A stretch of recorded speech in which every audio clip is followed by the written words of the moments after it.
Monday, October 24, 2022. Ms. Eldridge, would you please call the roll? Mayor Bolin, Here. Councilmember Clark. Here. Councilmember Bartoni. Councilmember Nyan. Here. Councilmember Farmer. Councilmember McCutcheon. Here. Councilmember Rambo. Here. Councilmember Flasher. Here. Councilmember Garitano. Councilmember Brost. Here. Councilmember Edens. Here. Councilmember Ottenberg. Here. Councilmember Dodwell. Here. Councilmember Bertolino. Here. Councilmember Jaxi. Here. Councilmember Hopper. Here. Councilmember Galani. All right, thank you and welcome everyone and those who are in attendance in the audience this evening with us. No mayor comments or announcements at this point. Moving into informational items, I believe we have 25 before we get to action items. Is there anything under information that any member of the council would like to discuss before we go to the action items? Councilmember Edens. Thank you. Yes. As just a member of the Watershed Erosion Task Force, and then having two agenda items, including one for action and one as an update that touch on watershed issues, it occurred to me that it would probably be helpful on our strategic goals to specifically list the creation of a stormwater management plan.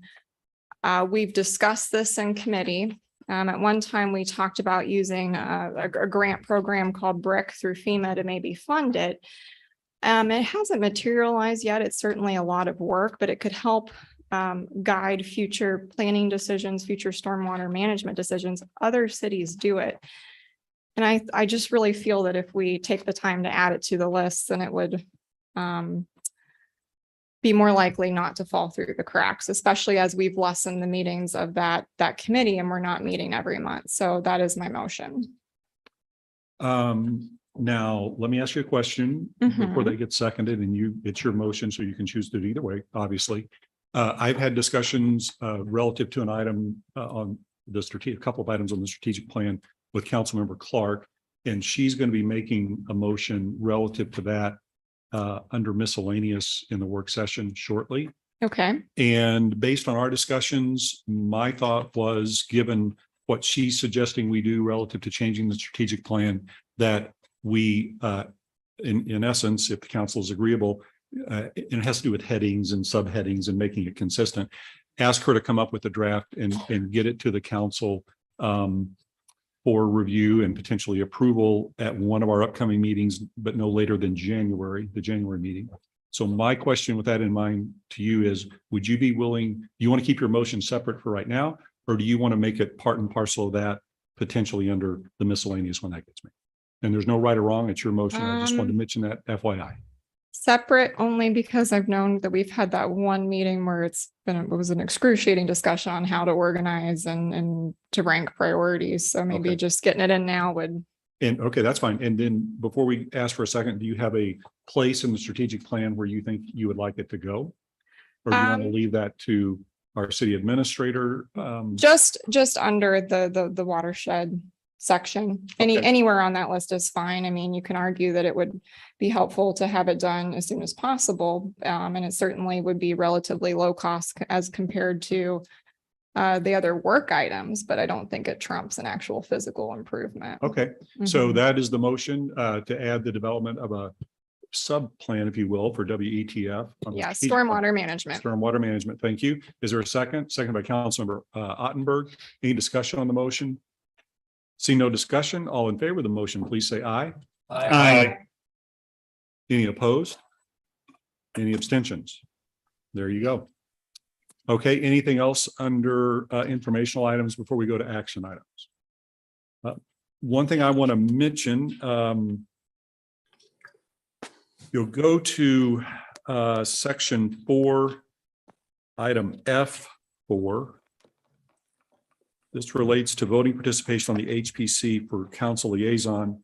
You may have noticed in the memorandum for that, it mentions that the commission, the HPC Historic Preservation Commission, has unanimously recommended that the council liaisons to that have the right to vote on their issues. And there was going to be an action item for that this evening, but it, for whatever reason, got overlooked. And so, number one, I want to bring that to your attention. Number two, My hunch is there may not be really any objection to that. And so even though it's not under action items, and city attorney, correct me if I'm wrong, since it's listed on the informational item or as an informational item, I think we passed sunshine law requirements. So if someone wanted to make a motion to affect that change, even though it's not under action, that would potentially help Mr. Bennett and the HPC as well as the liaisons. Councilmember Dodwell. I'll make said motion. Okay, the motion's made, seconded by Councilmember Ottenberg. Any discussion on the motion? Seeing no discussion, all in favor of the motion, please say aye. Aye. Any opposed? Any abstentions? All right, motion carries. So we Thank got you. that taken care of. So moving next into action items. We have an executive session with the permission of the council. I thought we might delay that until after we get through the action items. That's all right. Okay. Any objection? No objection. Anyone online? No objection. Okay. Moving into Department of Planning, Mr. Bennett's consultant reports as to the reserve. And I would just ask in relation to your presentation of the council, if you could please let the council know what it is, if anything, you are seeking them to do with respect to this evening. Certainly, Mr. Mayor. Mr. Mayor, members of City Council, at the September meeting of City Council, the two consultant reports were presented to the City Council for consideration. One was especially lengthy, given the task that was assigned to that particular consultant. And so therefore, at that September meeting, the department advised that no discussion would be held and that it would be delayed to this meeting tonight on October 24th. The department has invited the two consultants. If there are specific questions, they are available to respond to them. And as part of the two reports that were provided as part of tonight's agenda packet, the department did a summary of what it believed are the major considerations that came out of the discussion of the two consultants. Tonight, the department is respectfully requesting direction. This matter can be returned to public hearing, or it was postponed. And then from there, decisions can be made whether to prepare legislation or to do further review. So tonight, the department would like direction on whether this can be republished, re-advertised for public hearing. Thank you. And for everyone's benefit, Mr. Bennett, who may not know or recall the effect of the republication for public hearing, what is the effect of that? What would that, in essence, bottom line, what would that do with respect to this proposed development? Just again, Mr. Mayor, from the department's perspective, make sure everyone that has any interest in the particular project, whether it's the developer or consultants or anyone that lives in the vicinity, will have the opportunity to know about it well in advance and prepare for it. Thank you. Okay, and then conversely, if that motion is not made, what would the effect of that be on this development? Without a return to the public hearing and direction from City Council, I believe the project would be stalled and therefore not proceed forward. Okay. So, and then I'm sorry, with everyone's indulgence, one last question. If it goes to public hearing, is it specifically that public hearing on the three items mentioned in the memorandum to the council on this, or is it just wide open for anyone to comment on anything about it? The public hearing, I actually believe was held open. That's where the decision was made to kind of integrate consultants into the process to verify the commission's action. Again, the republishing and re-advertising would just recognize the number of months that have passed.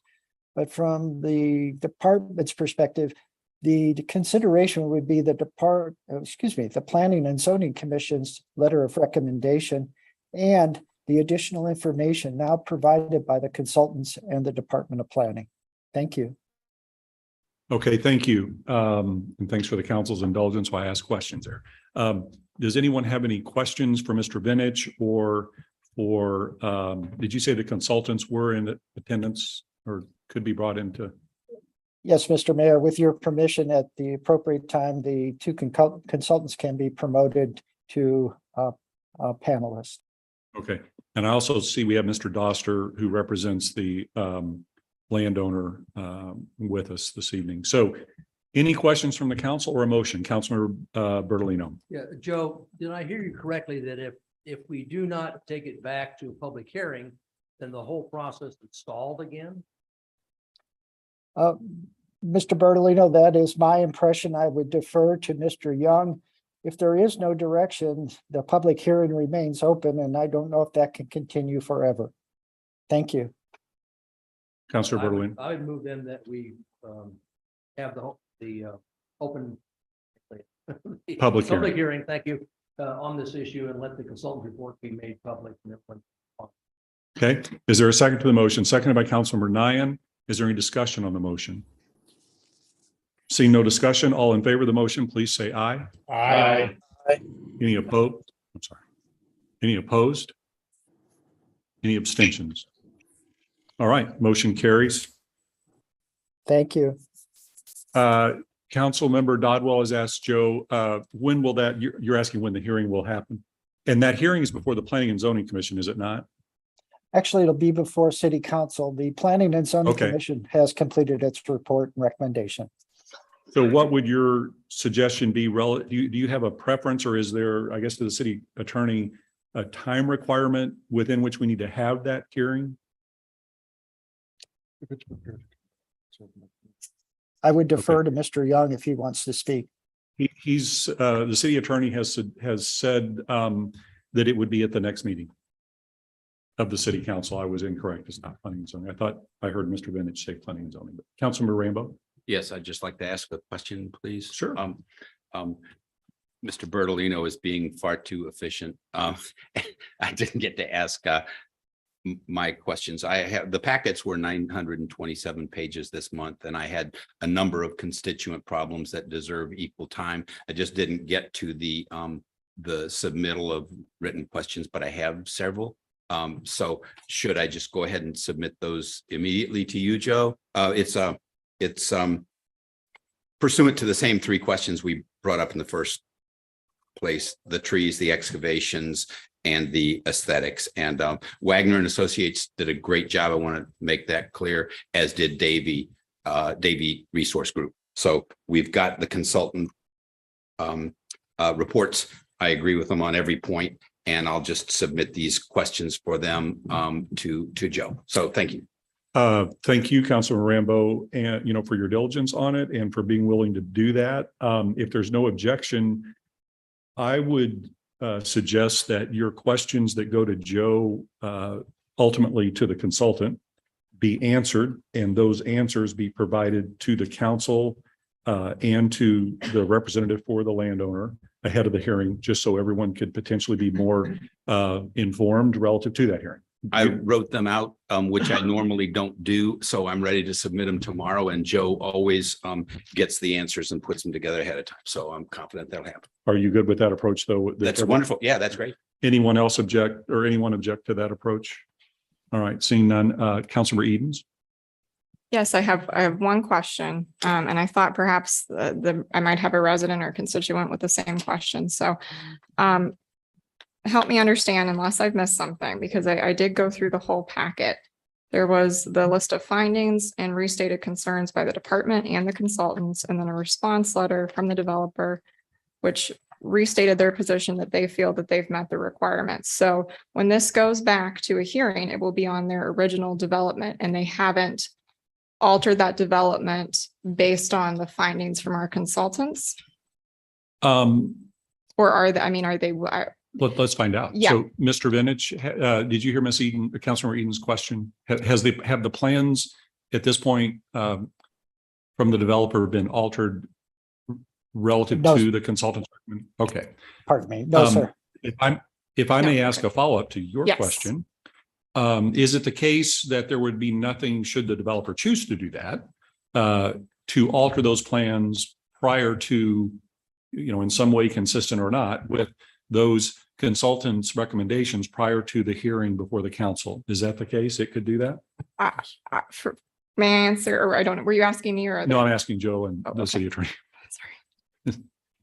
The city attorney said yes. I'll shake my Okay. head and shut up. Yeah, so they could do that. Anyway, thanks for your May I indulgence. may I say that I would encourage that because I wouldn't want somebody to waste their time if something has the potential of being dead on arrival or taking more time to go back and address the concerns, which we're just going to restate in an open hearing. That's a waste of time. If they can do anything to address that beforehand, I would love to see it. Couldn't agree more. And in that regard, I might suggest, if there's no objection, that the items that Councilman Rambo or anyone else on the bench for that matter want to submit to Joe as concerns based on the information you have to date for a response from the consultant, that those be done and considered by the developer prior to the hearing as well. Okay. Okay, I'm hearing good ideas everywhere. All right, then that's, if there's no objections, what we'll do. Mr. Doster, you're in the audience. Any questions from you on this discussion and what the council is suggesting?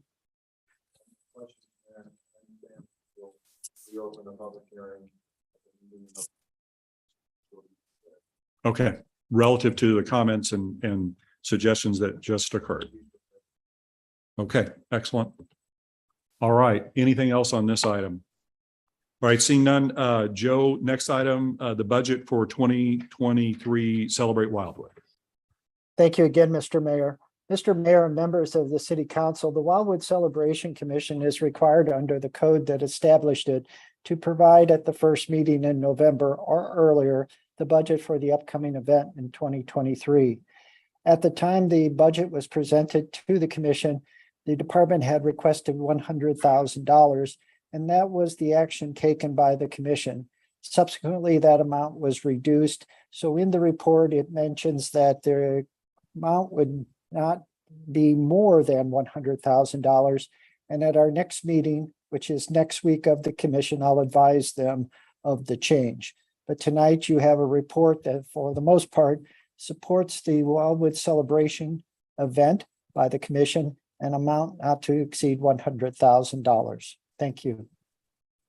And Mr. Benich, I didn't hear it if you mentioned it. Would you like to say anything about the recoupment of some of this money from fees and charges and so forth that we're going to be undertaking relative to the event Yes. so that we don't spend more taxpayer money? Yes, sir. My apologies again. The commission has always had success with sponsorships. I think you noticed the banners on Taylor Road and et cetera. This year, the charge to the department has been to increase that revenue from approximately $15,000 to $30,000. The Wildwood Celebration Commission members were advised of this change and certainly agreed to it and want to proceed forward and work toward that goal as quickly as possible. And I would also note tonight, the department is presenting this as a component of the budget per the regulations. Thank you. Okay, and so Joe, is there any action you're wanting from the council specific to this at this point? And if so, what is that? Well, again, my preference would be is not to have action tonight. I'd like to take it back to the Wildwood Celebration Commission next week, get the budget number correct to what's being proposed as part of the department's operating revenues, and then bring it back as soon as I can. Thank you. So, okay, so its purpose for being here this evening on the action agenda was what, I guess? Well, I would typically ask if you could just proceed forward and accept the budget amount, but as was identified today, it is incorrect. The wording isn't necessarily what the commission had. Okay, So from that Okay. perspective, I think we just need to tie up the loose ends. Thank you. gotcha. So in essence, a postponement sort of thing. So it'll be on the agenda, Ms. Eldridge, for the next council meeting. Any questions from any member of the council on that item? All right, thank you. Event partnership agreement, Mr. Benich. Again, thank you, Recommended. Mr. Mayor. Mr. Mayor and members of the City Council, as you know, over the course of years, you've been asked to approve event partnership agreements with different organizations, agencies, and individuals. Oftentimes, these reach you and they have gone through scrutiny by the departments as well as the Planning and Parks Committee. The Planning and Parks Committee took this matter up at its last meeting and is recommending that event partnership agreements under $10,000, if there are resources to be spent by the city, would be authorized by Department of Personnel and the city administrator. If over that amount, the Planning and Parks Committee would be involved, and if the Planning and Parks Committee believed it was necessary, could forward such to City Council. This particular event partnership agreement was established by resolution, and the department is respectfully requesting authorization to prepare a resolution making the changes referenced in the report. Thank you. Okay, thank you, Mr. Benich. Any questions or a motion from the council? Councilmember Clark? Yeah, I would make a motion. I move that we approve the event partnership agreement process to allow the Department of Planning and Parks and the city administrator to approve or not approve events with costs incurred by the city of less than or equal to $10,000. And any events occurring costs over that amount should continue the current process of review by the Planning and Parks and be forwarded to council. Okay, thank you. Councilor Bartoni, did I see your second there? Okay, so Councilor Bartoni seconds. Thank you. Any discussion on the motion? Councilmember Edens? Yes, I mean, I understand why this is necessary in the current situation, but I mean, one thing we probably should consider is going back to those 2 monthly council meetings. Sometimes I do feel that the meetings are rushed, especially with closed sessions, taking up time. And if the problem is things can't get through because we're meeting less, another solution could also be to meet more and not change the ordinance. But this has already been discussed at committee, but I'm also getting some residents with concerns that other things are moving slowly as well. So it may fix more than one problem to go Okay. back to that. I haven't heard any concerns about things moving slowly, but any further comments? Councilmember Galani? Yeah, I would have, excuse me, I would advocate, we talked about this in Planning and Parks, and the reason we advocated for this change was really irregardless of the number of meetings that council is having, but more so just to save the time and energy in council meetings to have to talk about something that can be easily solved on the committee level. And we typically have so much on our plate in general as city business that we just felt that, with like a biking event that is going to cost a couple $1,000s or sometimes nothing, to be able to just give them a rubber stamp more to say in the committee if it makes sense versus having to put it on the agenda and having the council talk about it for 10 or 15 minutes or whatever it may be. We just felt that was more efficient to do that on a committee level, which is why I supported that, still do. And I would just add, I think that given that committee is composed of half the council, a representative from each ward, there's a lot of trust that goes into the judgment of all of our committees, but that one as well. Councilmember Edens? Yes, may I ask a follow-up Sure, go question ahead. to you or Michael? When you discussed that, did you discuss larger? So in the past, when we had the barbecue bash, which was debated heavily, and that was a contract that we had, is that something like that of that scale? Could that be approved at committee level and not come to council? No, so Okay. anything that's under $10,000. Okay. So anything significant would get Would still come back to Yeah, it council. would go to Okay, council, thank you. yeah. Just smaller things to let them go through quicker, more efficiently. And thanks for the questions, Councilmember Edens. Councilmember Rambo? Should there be a annual maximum or something like that? Just to cover all the bases. I would say no, just because I think it's consistent with what the ordinance says as to council approval of any expenditure over 10,000. I mean, no matter how many there are, the council has to approve it, period. Okay. Councilmember Garetano. For information too, that amount was recently adjusted because we were going to council too often. It was at 5,000, I believe, at one Right. point. So we've tried to adjust to make it accommodating. Okay, thank you. Any other questions or comments? Seeing no further discussion, all in favor of the motion, please say aye. Aye. Any opposed? Any abstentions? Motion carries unanimously. Birch Forest Drive turnaround gate installation for the fire district. Mr. Benich. Again, thank you, Mr. Mayor. I think this is the last one for the work session.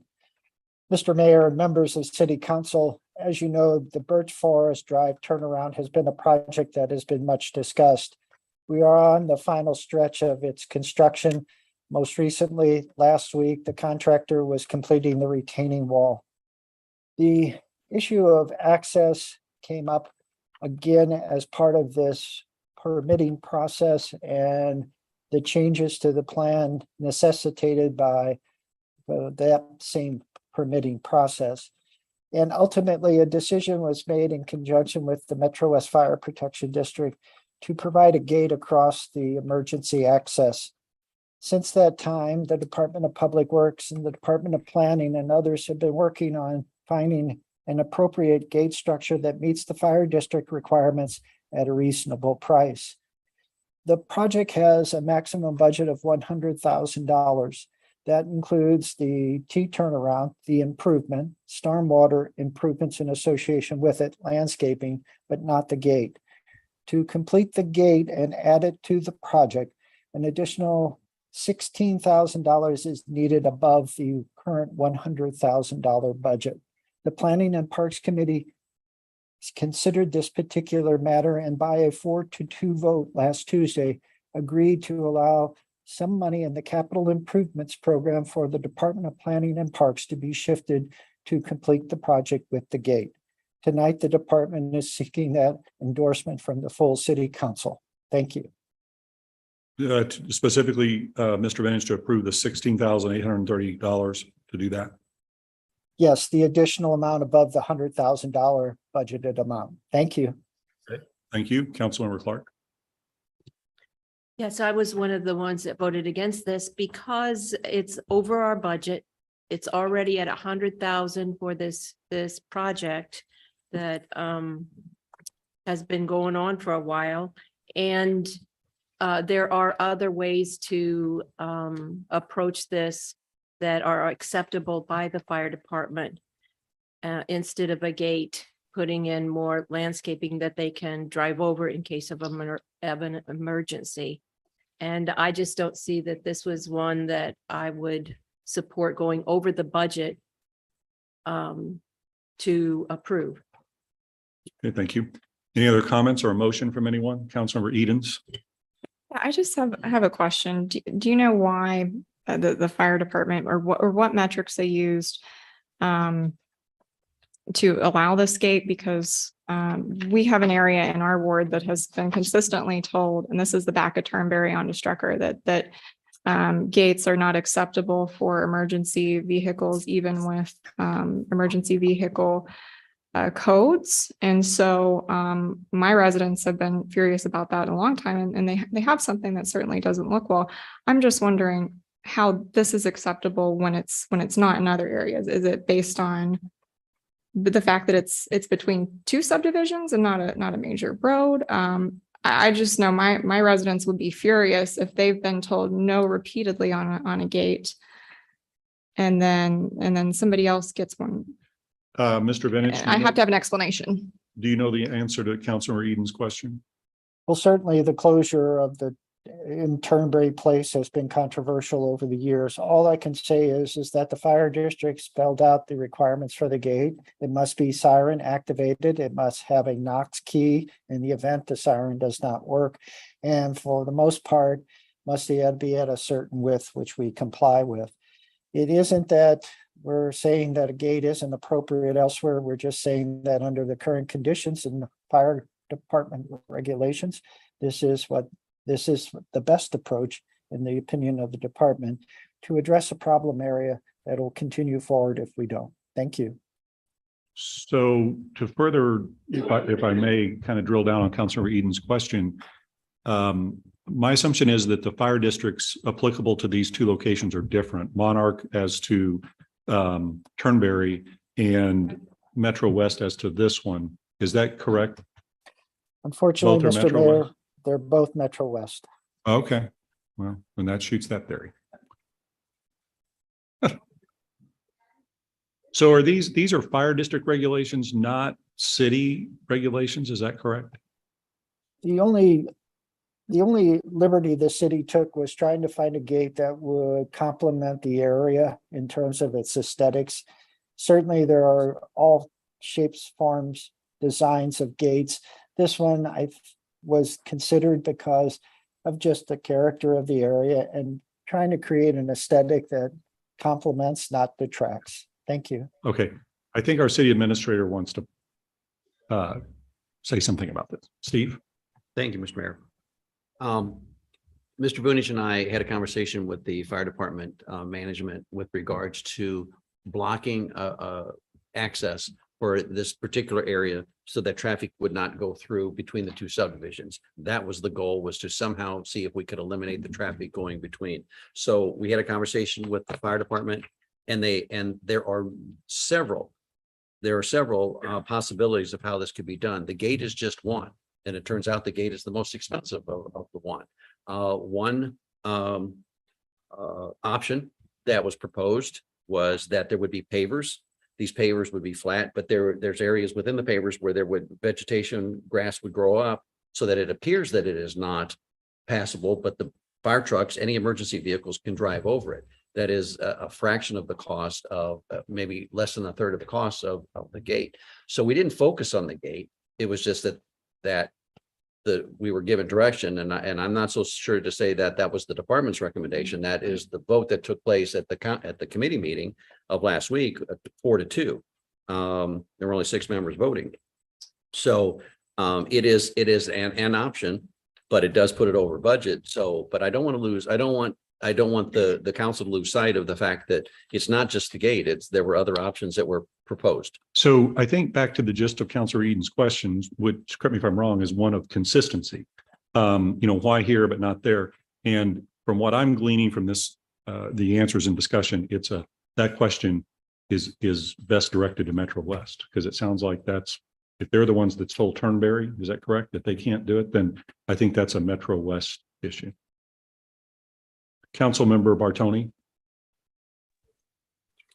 Thank you, Mayor Bowen. And unfortunately, I wasn't able to attend the committee meeting the other day, but I think Councilmember Clark summarized it very well. I mean, the fact that we're over budget to me is enough anyway, but there are other options. There are other less expensive options. And I think we just need to find something that will work for for Metro West and work for the residents.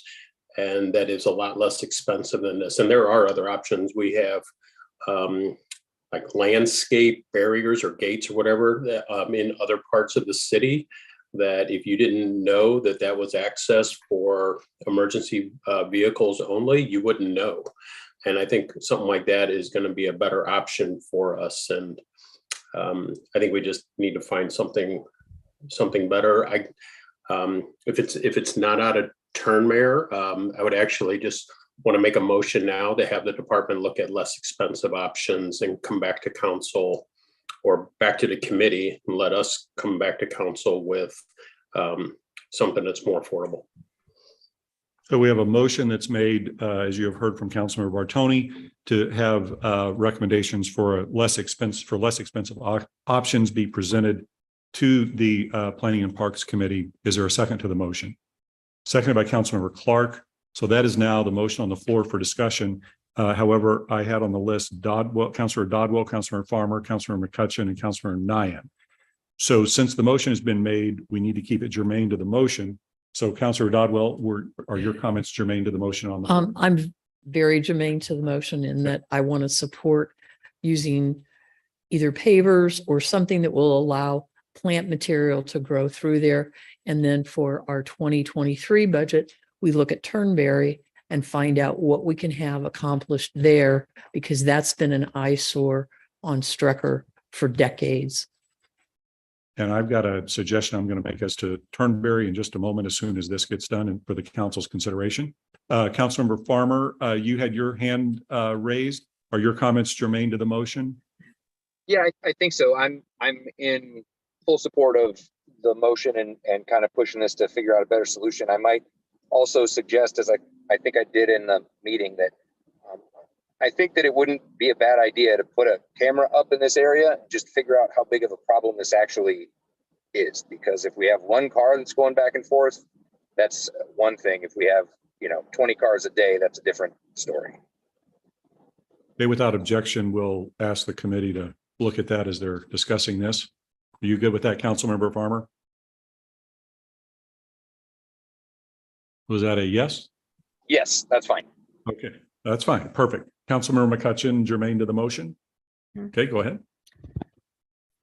So the discussion has been about other options and the appropriateness of them. We did have pavers in there with the grass growing, but vehicles, including trucks, motorcycles, and Jeeps, continue to go through that area. The fire department has put forward that we have some sort of gate that has an entrance that they can access. That was also done during the planning and the original plan when the bill was originally passed. The discussion was that the fire department wanted such a gate in there. We tried other options. They have not kept traffic from going through on either direction. This is a fire department request. I don't think making this decision is relevant on what is happening in Turnberry. We can always address that at a later time. But currently we've tried other solutions and this is the one that fire department has approved of. Thank you. So I oppose the motion. Okay, thank you, Councilor Nyan. Germane to the motion. Yes, I was just gonna mention, it's not just the original cost of the gate. I don't know what kind of upkeep, what if it's damaged, what if somebody, vandalizes it? What if it doesn't work when they're trying to get through it? I mean, that has been known to happen, then that's gonna really be an issue. So I feel like something easier for the fire department to always get through would be better. Councilor McCutcheon. Actually, this gate approach with fire department has been in other subdivisions and they even had a key lock on it, and there has not been any concerns and there has not been any problem for the fire department to get through, and it has not delayed the amount of time it took them to get through. Okay, so we have no one wishing to speak further. We have a motion on the floor, which is that other options be presented to the Planning and Parks Committee, along with Councilmember Farmer's suggestion about the possibility of installing a camera to assess need in all respects. Seeing no further discussion, all in favor of the motion as presented, please say aye. Aye. Any opposed? No. Opposed. We have opposed Councilmember Ottenberg, Councilmember Bertolino, Councilor McCutcheon. Any other opposed? Any abstentions? Abstain. One abstention, Councilmember Edens. Motion carries. Relative to Turnberry, I was just going to suggest for the council's consideration that whenever he can get it to us, but ideally by the next council meeting, that our city administrator reach out to Metro West, get the details as to specifically why a gate or similar structure could not be done at the intersection or at the location mentioned by Councilor Edens relative to Turnberry. Is there any objection to that request? And if you could give that to everyone in writing before the meeting so we can think about that. I think we need to pin that down and find out exactly. Councilor Edens, you in particular, you good with that? Oh, yes, actually, I was gonna either send them an email and copy you guys on it, or so you beat me to it, because that's why I abstained. It's not that I'm against a gate, I'm just against some sort of uneven playing field and rules. That's what I'm trying to get a hold of, and I didn't feel like I had enough Understood. information. Thank you. Okay, thank you. All right, moving to miscellaneous items. We'll go ahead and handle those before we go into executive session. We have three receipt and files. The first is the annual budget for fiscal year for the Crossings Community Improvement District. And as you may know, that is the CID that governs Town Center. Mr. Cross, anything you want to mention about that? Or Mr. Benich for that matter? Thank you, Mr. Mayor. Nothing really. This needs to be done each and every year before the budget is finalized at the CID board. We do present it to the council in case there was any questions or issues. It's just part of what we need to do. Okay, any questions on this receipt and file? All right, seeing none, Moving next to the response, response to the May communication from Mike Wayland Holmes, Mr. Vintage. Thank you, Mr. Mayor. Mr. Mayor, members of City Council, the Planning and Zoning Commission, in considering this request, granted a waiver to a centralized wastewater treatment plant to allow individual septic tanks and drain fields on the proposed lots. In the report, there are a number of protections that are provided to ensure that these individual household treatment systems will function. This matter is being presented to you as a receipt and file. If there are any questions, I'd be glad to try to answer them at this time. Thank you. Any questions or comments on this receipt and file? Councilor Rambo. Yeah, I have a couple of fairly serious ones, but is it appropriate for me to just ask those of Mr. Vunich in writing tomorrow, like I am for the reserve? Because I don't want to take up a whole lot of time. And well, I think they're meaningful objections, but I guess I'm not clear on the concept of receive and file. Yeah, and so I'm going to I get wasn't clarification on that before I answer your question, because I need that before I can tell you what to do there. Sure. So you're one step ahead of me. Okay. So Mr. Vintage, relative to the receipt and file for this particular item, which is really informational to the council, what action, if any, could the council take relative to this, if it so chose? Well, Mr. Mayor, I would assume, and that is not a good thing, so I'll let Mr. Young advise, but I think the City Council has the authority to review any action of the Planning and Zoning Commission through its committee structure. And is that what this is? Excuse me, the commission, sorry. The Planning and Zoning Commission, my apologies. Okay. And so Mr. Young, is that accurate that this item the council could take up and essentially change, reverse, or affirm? Yes. Okay. So with that in mind, Councilor Rambo, I think it would be most appropriate for you to ask your questions at the moment now. Because there's a time limit, is there not, City Attorney, on the council's ability to do that? Is that correct? Correct. It would have to take place at this meeting. So. Okay, so I was not prepared, but essentially, I spoke to the guy that does septic system approvals for the entire state for the large septic system approval. He raised concerns about anything more than a handful, let's say 7 on 3-acre minimums and 3 on 5-acre minimums concentrated together, and felt that in general a centralized system was better. It was better for the watershed, better for maintenance, and better for the future, because these individual systems generally they have a 2-year warranty, but a 30-year life cycle. And the 28 out years, a lot of folks move out from the city and aren't aware of the differences between the septic system and sanitary sewer, and they use garbage disposals and high phosphate detergents and those kinds of things that deteriorate the system over time. And then we may have 3 or 4 failing septic systems, but it might take 20 years to do that. The failures that we've seen in sewage systems, centralized sewage systems, were typically because the required maintenance didn't take place. Now there are standards in place where you have to inspect them quarterly and do some simple testing to ensure that the effluent is acceptable and that there's no clogs in the system or any other plugged filters and those kinds of things. And it's just the systems are just better. The largest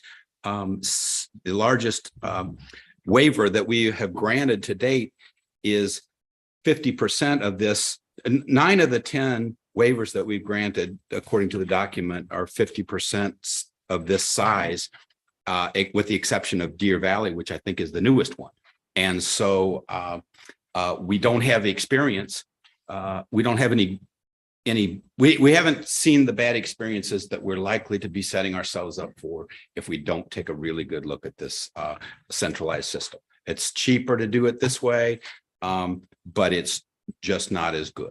And there's a big tie-in with the well water, centralized well water versus 13 individual wells. And if you go over, I think it's 100 gallon per minute maximum flow for the 13 homes, there is quarterly water testing required, and a whole lot of other standards that you have to make that are more stringent, that protect the water supply and keep the kinds of problems from happening that we've seen in areas around Six Flags, where when they turn on the water park, the water table drops and people's wells go dry. And so Do you I'm wanna trying to make- avoid both of those. Do you want to things. make a motion? Can I make a motion just to delay this until that work gets completed, until Until- those questions are answered? Well, I think the city attorney said if the council, I mean, I guess you could, but as part of that, if I understand, and city attorney, correct me if I'm wrong, John's answer relative to the council needing to make a decision tonight as to whether to quote unquote take this up and to look at it, there would need to be a motion to that effect Okay. to allow that to happen. Yeah, okay, But Hold that'd on. be- Is that correct? Yes. Okay. And we can put a time limit on it. I'm ready to ask the questions. I'm just wasn't ready to discuss them because That's okay. I misunderstood. So do you want to make a motion to have this brought up to the council level for the council to analyze it? Yes, if we can, please. Okay. Is there a second? Seconded by Councilmember Farmer. Is there discussion on the motion? Councilmember Dodwell. Could we have some of the research completed before the next meeting so that we can, who are not as fully knowledgeable as you are, be able to understand what we're looking at before we get into that discussion? Absolutely. All the information that was provided to the Planning and Zoning Commission without objection, if this motion passes or not, if you want to see it, I would ask Mr. Benich to provide that to the council as soon as possible. Just a link. You don't have to copy it again. Yep. Councilmember Garitano. Sure. Could I just ask Director of Planning for his comment or opinion on this? Does this impact any timeline by taking this action by the council tonight? Or should we be aware of anything based on this discussion? Mr. Benich. Thank you, Mr. Mayor. Mr. Garitano, Mr. Whalen, the developer of this particular project, still has to go through the preliminary plat process with the Planning and Zoning Commission. And the earliest that could occur would be December. So I believe we have a little time to ensure that what the Planning and Zoning Commission has recommended and acted upon is appropriate. I would note that I did provide all of the information from the Planning and Zoning Commission's consideration as part of the packet for tonight, but I will be adding some additional information that Mr. Whalen is going to provide regarding a visit from the Missouri Department of Natural Resources and some recommendations they made relative to lot size and the number of lots. So there is some new information coming on board. I haven't seen it yet, but I'll be glad to provide it once I have it. Thank you. Thank you. Okay. Any further discussion on the motion? Seeing no further discussion on the motion, all in favor of the motion, please say aye. Aye. Any opposed? Any abstentions? Motion carries. Last receipt and file, the second amended site development plan for St. Louis County PC 26-91 New Community Church. Mr. Benich, anything you want to mention about that? Mr. Mayor and members of City Council, due to some cost constraints, the church would like to reduce the size of the expansion down to 3,000 square feet instead of 4,650 square feet. This item is for receipt and filing. If there's any questions, the department would be glad to try to answer them at this time. Thank you. Any questions from any member of the council or any comments? All right, seeing none.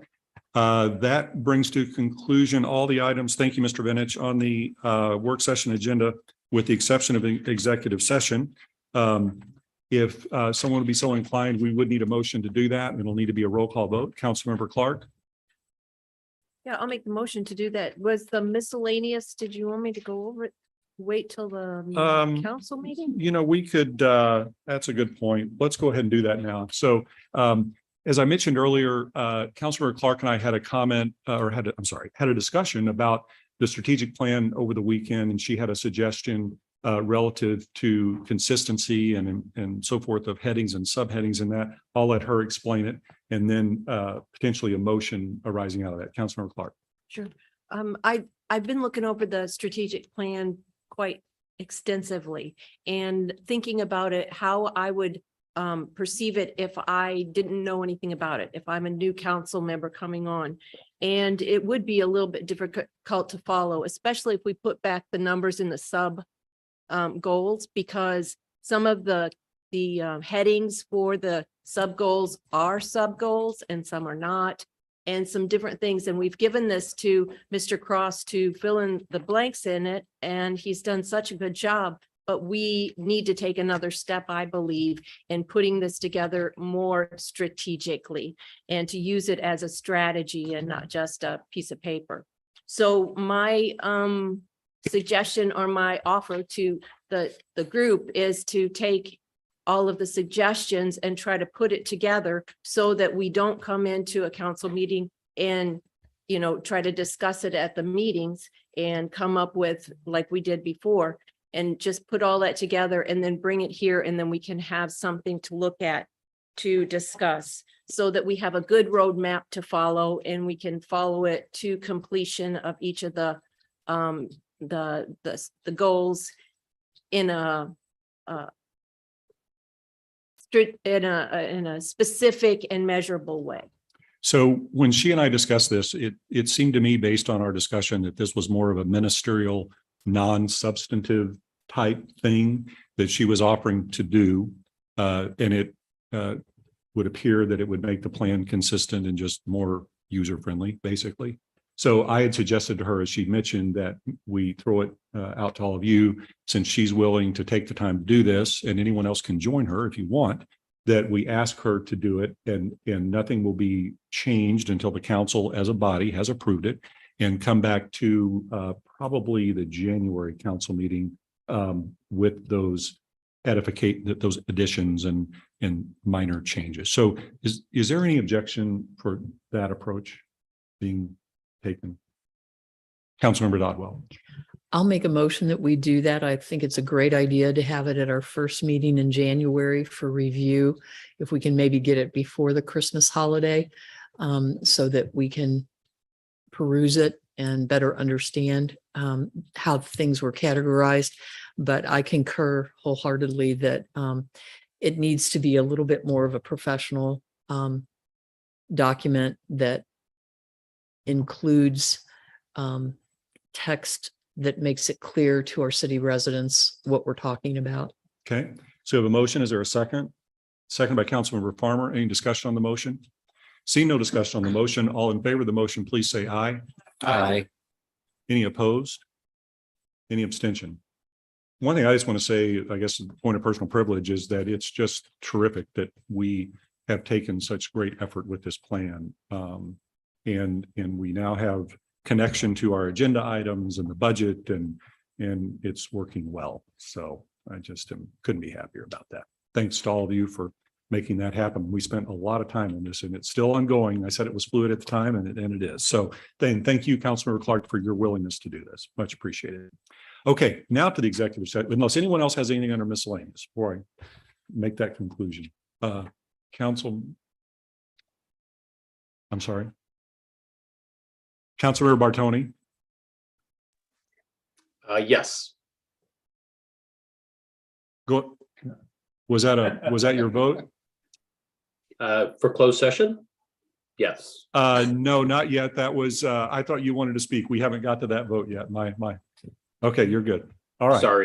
Sorry. That's okay. Nope, no worries. We're just glad you're with us. Okay. That will now take us to a motion for a closed session. Would someone like to make that motion? Councilmember Farmer makes the motion, seconded by Councilmember Nyan. This will need to be a roll call vote pursuant to Missouri law. Any discussion on the motion?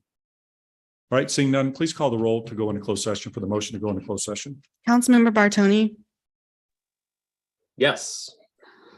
Councilmember Nyan, Yes. Councilmember Farmer, Yes. Councilmember McCutcheon, Yes. Councilmember Rambo, Yes. Councilmember Flasher, Yes. Councilmember Garitano, Yes. Councilmember Brost, Yes. Councilmember Edens, Yes. Councilmember Ottenberg, Yes. Councilmember Dodwell, Yes. Councilmember Bertolino, Yes. Councilmember Jaxi, Yes. Councilmember Hopper, Yes. Councilmember Galani, Yes. Councilmember Clark. Yes.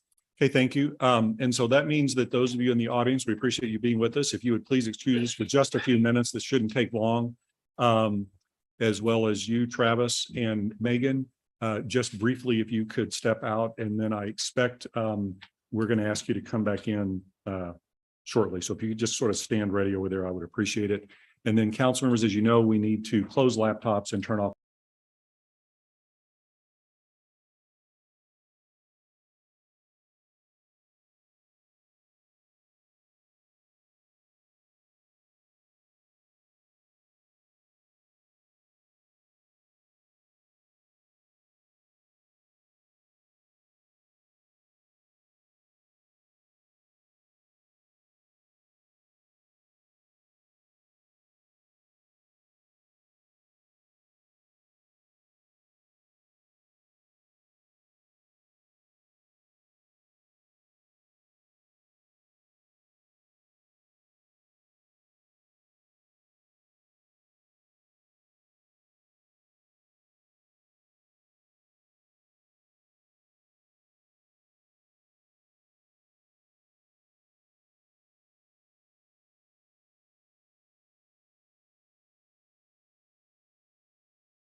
Test.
All right, council members, we are going to go back into the work session, which all we have left, given that there's nothing else under miscellaneous, is to adjourn. Would someone please make a motion to adjourn the work session? Made by Councilmember Farmer, seconded by Councilmember Flasher. It's a non-debatable motion. All in favor of the motion to adjourn the work session, please say aye. Aye. Any opposed? Any abstentions? All right. That takes us into our main meeting. I want to welcome everyone who is joining us here in the council chambers and online. It's great to have you with us. I'd like to call the meeting to order. Ms. Eldridge, would you please call the roll? Mayor Bowen, Here? Councilmember Clark, Here. Councilmember Bartoni, Here. Councilmember Nyan, Here. Councilmember Farmer, Here. Councilmember McCutcheon, Here. Councilmember Rambo. Here. Councilmember Flasher, Here. Councilmember Garitano. Councilmember Brost, Here. Councilmember Edens, Here. Councilmember Ottenberg, Here. Councilmember Donville, Here. Councilmember Bertolino, Here. Councilmember Jaxi, Here. Councilmember Hopper, Here. Councilmember Galani.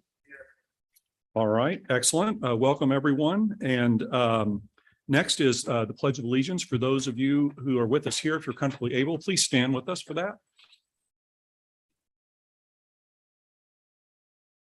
I pledge allegiance to the flag of the United States of America and to the republic for which it stands, one nation, under God, indivisible, with liberty and justice for all. All right, minutes are under the consent agenda. Thank you. That takes us to public participation. I just want to mention a couple of things about that before we start that. This is not for hearings. If you're here to speak on hearings, that will happen momentarily. So this is for other public comment, which is a valuable component of our meeting. Anyone who wishes to speak must complete a speaker card and provide it to the city clerk, who is seated to your left of the podium. When your name is called, please approach the podium and state your name and ward. To ensure that all who wish to speak have the opportunity to do so, there is a 5-minute time limitation, and I will let you know when that time limit is reached. If you have any questions for us, please mention that during your remarks and identify the official you would like to respond. That official will make note of it, and at the conclusion of public participation, any official who chooses to respond will have 3 minutes to do so as to all questions directed to that official. The official may choose to respond to your questions after tonight's meeting, and we may also post those responses on the city council page of our website. Finally, please be respectful to others in making your remarks. This means that interrupting others and using profane and abusive language are prohibited. And I want to thank everyone in advance for following these. First speaker card, please. The first speaker card is from Derek Barkey. Good evening. I'm Derek Barkey. I'm from Ward 1. This evening, I had some questions I was hoping I could get answered regarding the internet access project.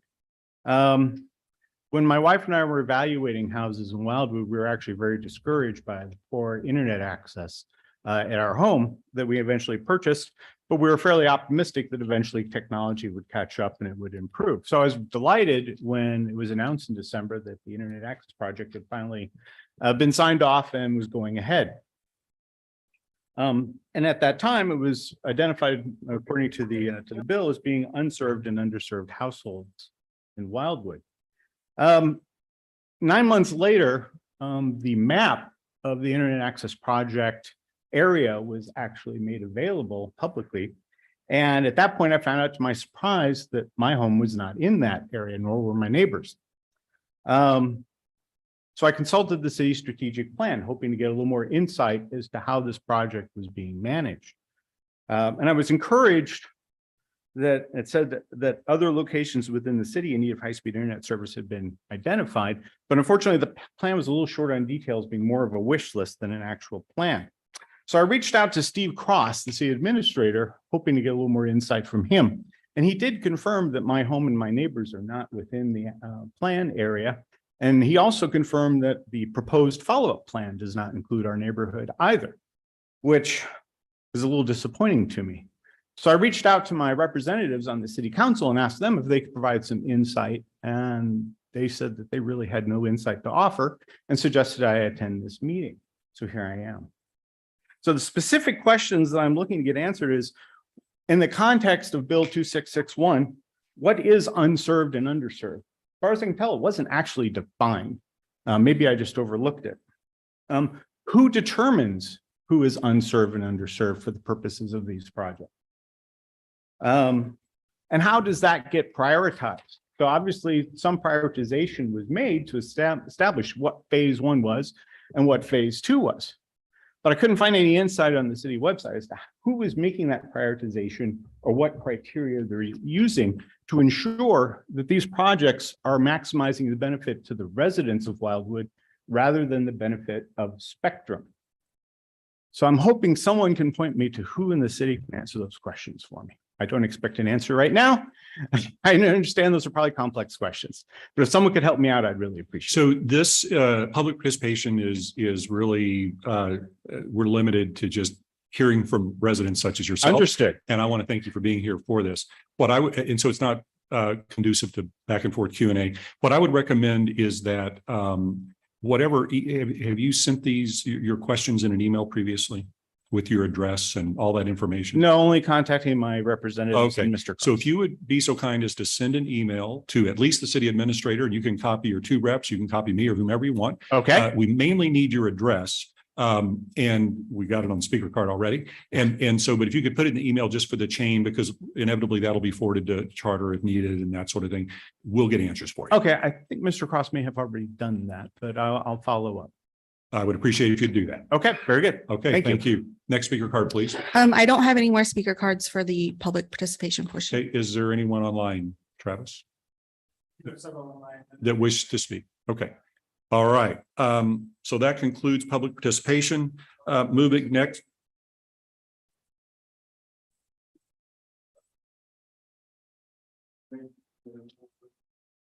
Okay, so it was in the published agenda. If you want to speak, come up and get a speaker card and you can speak.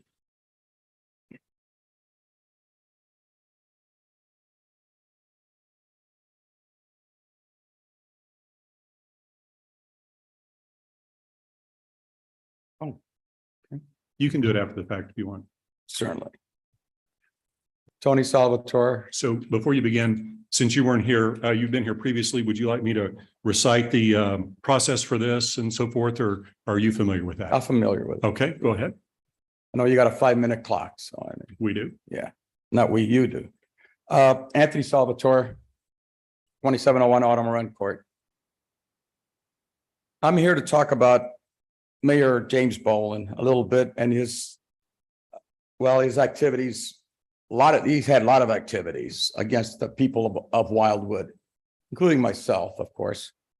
But lately, on October 1st, approximately 7:30, October 1st being a Saturday night, Mr. Boland, Mayor Boland at that point, actually went to Silver Oak Chateau in Franklin County, not even in Wildwood. It's a neighbor of his. They're quite a bit apart, but nonetheless, he went in there complaining that they were making noise. This was a small venue, wedding venue, less than 100 people. And when he went in, he went in just kind of disheveled, shorts, a blazer, not a blazer, a windbreaker. And he looked totally disheveled. People were wearing tuxes, suits, and he went in there and started screaming at the people. And one of the ladies there, her name is Alyssa Ringkamp, was a guest at the venue. Her friend was getting married. And she also works for Silver Oaks Chateau, owned by Mr. Tate. I spoke to Miss Alyssa Ringkamp for about 20 minutes. She said she was scared. She was very scared. This guy comes in there, totally disheveled, starts screaming at the people. And she's like, we don't know if we were going to get shot that day. We didn't know this guy. Nobody knew who he was or why he was in there. So just think about it. Somebody runs into here totally disheveled. You all are having a meeting. And this guy starts screaming. You don't know what he's going to do. And you don't know what he's going to do. But you have a policeman there. You got a policeman over there. You even have a policeman outside that's checking for anything you're carrying on. All right. You have a metal detector out there. Well, they didn't have a metal detector out there, did they? Additionally, she finally calmed this idiot down who said she said, who are you? She said, he told her that he was James Boland, mayor of Wildwood. Now he goes from a neighbor stuff to a city problem. And you all even got emails from Mr. Tate. And you asked Mr. Tate, why are we involved?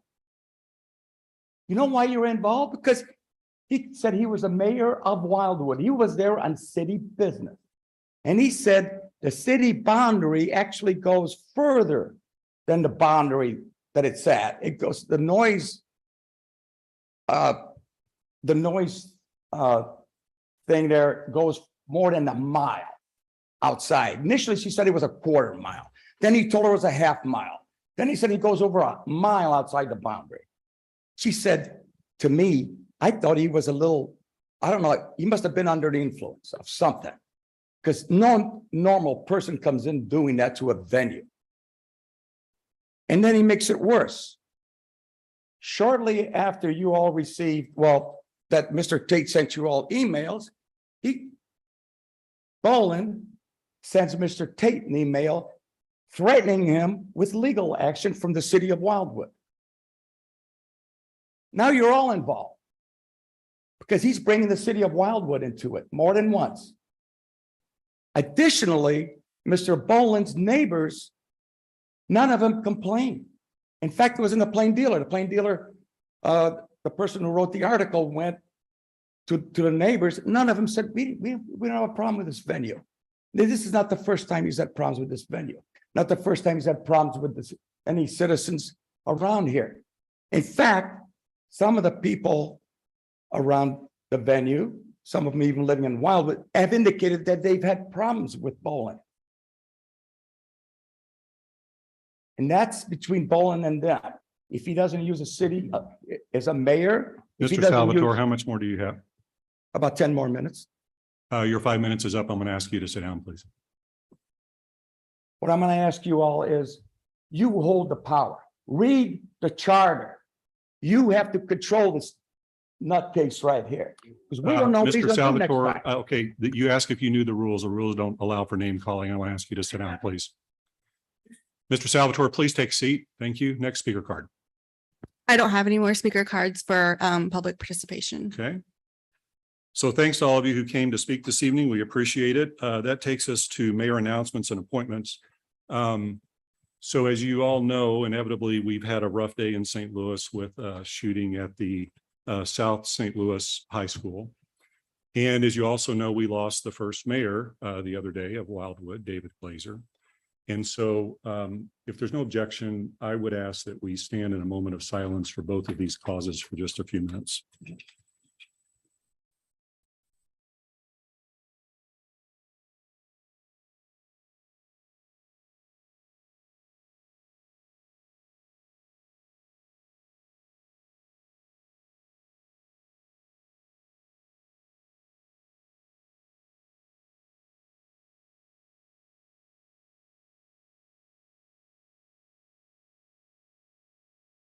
Thank you. We have no appointments this evening. It's unusual. Moving to public hearings, we have 5. The first is liquor license for Wallace Petroleum, number 350. Ms. Eldridge, would you please read it? Liquor license application for Wallace Petroleum LC doing business as Wallace Petroleum number 350, which is located at 300 Highway 109. Thank you. Mr. Benich, any comments? Mr. Mayor and members of City Council, the commander of the Wildwood Precinct of St. Louis County Department of Police Department and the Department of Planning have reviewed the application and both have signed off on the requested liquor license. The department did check the governing ordinance to ensure compatibility with such, and it did. And so tonight, the public hearing, for the purposes of the public hearing, a favorable vote is recommended by the department. Thank you. Thank you. Do we have any speaker cards for this particular item? We don't, but there is a representative available if there are any questions on Zoom. I'm sorry. There is a representative on Zoom if there are any questions. Okay. Are there any questions from any member of the council? Mr. Benich, what is it you're looking for the council to do, if anything, relative to this evening? Mr. Mayor, I would respectfully request a motion and second to approve the liquor license as presented tonight. Okay. Are there any questions for Mr. Benich or for the applicant? Seeing none, is there a motion? Councilmember Gilani. You move that the liquor license be granted? Okay, that's the motion. Is there a second? Seconded by Councilmember Farmer. Any discussion on the motion? Seeing no discussion, all in favor of the motion, please say aye. Aye. Any opposed? Any abstentions? Motion carries. I need to abstain, Mr. Mayor. My apology, Councilmember Bartoni. I got going through that too fast. No problem. Not allow you to do that. So the minutes need to reflect that Councilmember Bartoni is abstaining from this motion. Next on the public hearings is PZ 1-22 Kurt's Nursery, 2132 Steamboat Hollow Lane. Would you please read it, Ms. Eldridge? PZ 1-22 Kurt's Nursery, 2312 Steamboat Hollow Lane, Wildwood, Missouri 63038, care of Edward Grease Sadiq, EJG Legal Consulting LLC, 5 Indian Creek Lane, St. Louis, Missouri 63131. A request for a change in zoning from the M3 Planned Industrial District to the amended M3 Planned Industrial District upon a tract of land that is 15.44 acres in size, which is located on the west side of North Etherton Road, north of its intersection with Centaur Road, street address 495 North Etherton Road, St. Louis County, locator number 18X640024. Proposed uses: a mulch storage and processing facility, composting of a range of landscape materials, agricultural and horticultural operations, landscape and maintenance operations, along with forestry and timber processing and accessory sales of products. Thank you. Mr. Benich, anything you want to mention relative to this item? Yes, Mr. Mayor. Mr. Mayor, members of City Council, the Planning and Zoning Commission has provided to you tonight its letter of recommendation on this matter. In the letter of recommendation, the Planning and Zoning Commission is recommending the change in zoning to accommodate this use.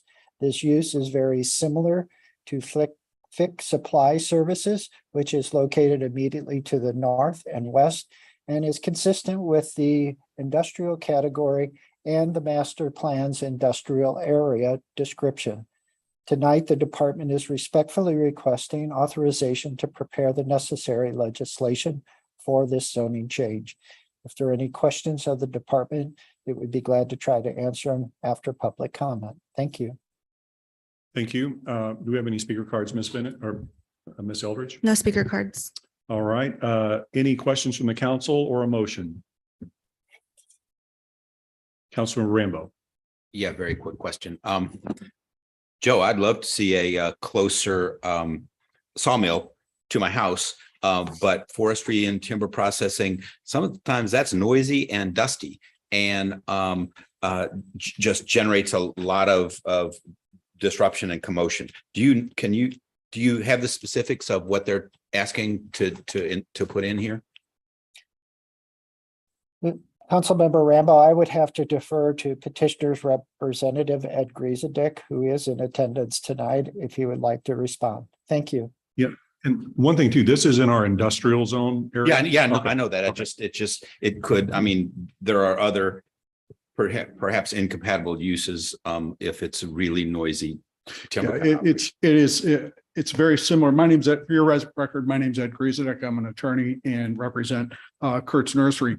The use is we're surrounded, as Joe indicated, on two sides by thick.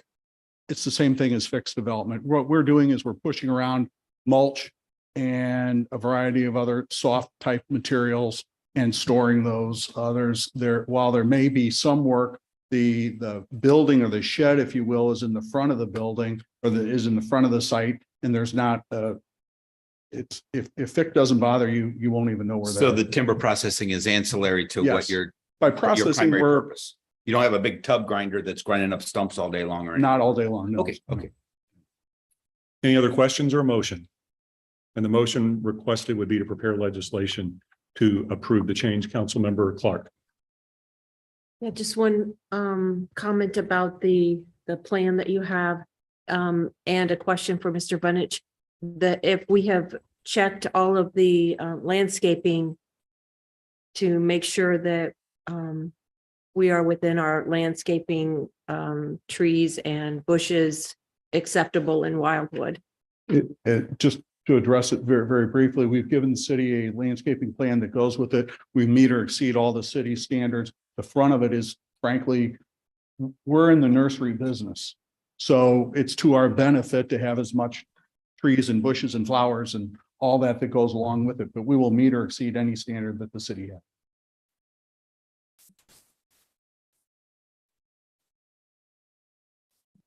Mr. Bennett, do you have any response to Councilmember Clark's? And Ms. on the Clark, question?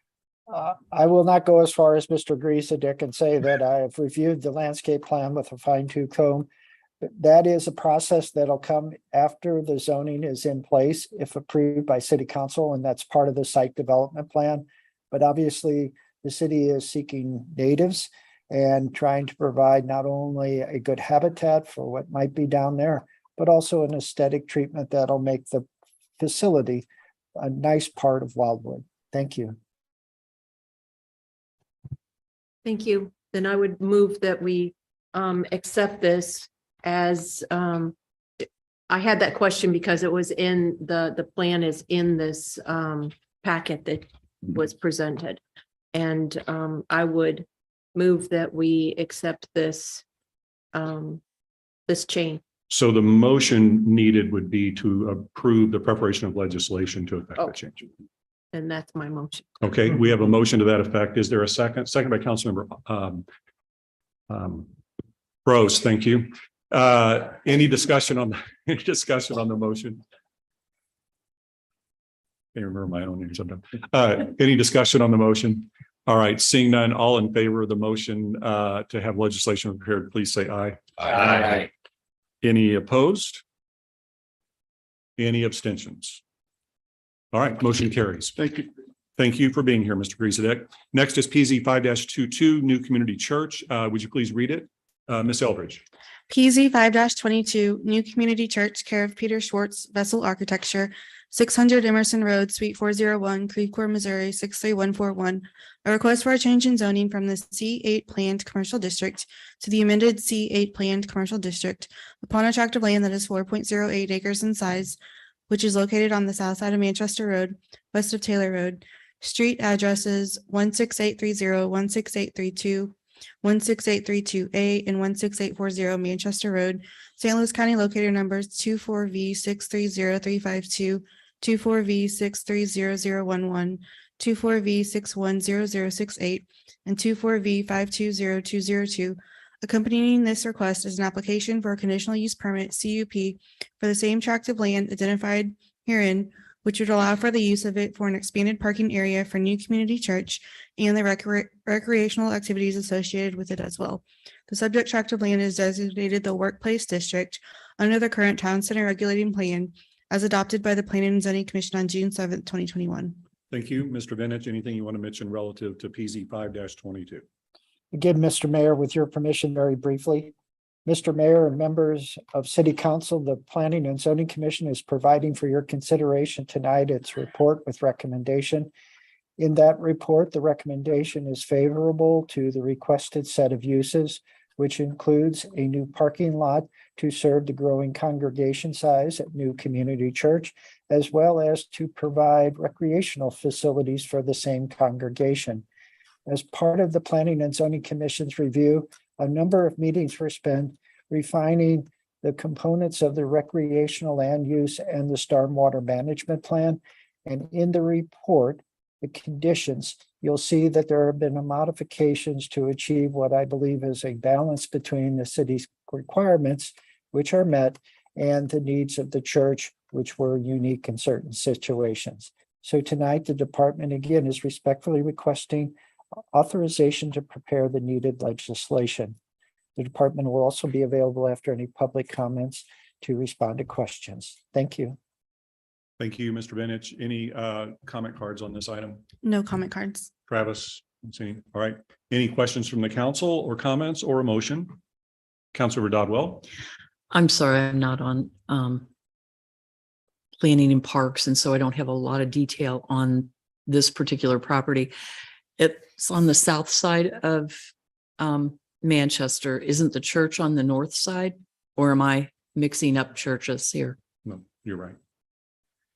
And how are we going to handle the crosswalk in that particular area? Do we already have one established there? Okay, I just wanted to make sure. I couldn't see it on any of the drawings. So. Okay.